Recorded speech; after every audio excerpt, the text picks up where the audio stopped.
floor press is going to be basically a bench press, but instead of being on a bench, you're going to be on the ground. It's a lot safer for your whole body, particularly your shoulders, because basically the ground's going to stop you from going too far back. And usually when people injure their shoulders, it's when those elbows are that far back. To safely do this, if you have a kettlebell, you're going to roll on your side in this fetal position. I get the hand underneath, I get the other hand here, and keeping that elbow on the ground, I'm going to roll to my back, and that elbow stays on the ground until I come to my back. As you can see here, nice vertical form, knuckles to the ceiling, and then from this position, I press it away. I like to bring it so that the palm's facing away from my face, and then I bring it back down. While I'm in this position, to kind of get a little bit more core engagement, I'm lightly pressing my feet into the ground. That's going to engage my core, and then you press it away.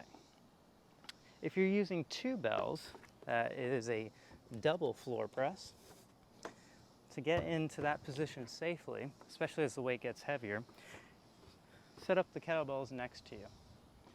From here, get the hands into here, and basically you're going to have the elbows on the ground, and as you come back, you're going to use that momentum and the elbows on the ground to bring it right to this position. And then you would press. You can also do one at a time, and you can also do seesaw. What's important here is that the elbow is not pinching right next to my side, and they're not so far out to the side that I'm putting a lot of pressure on my shoulder joint.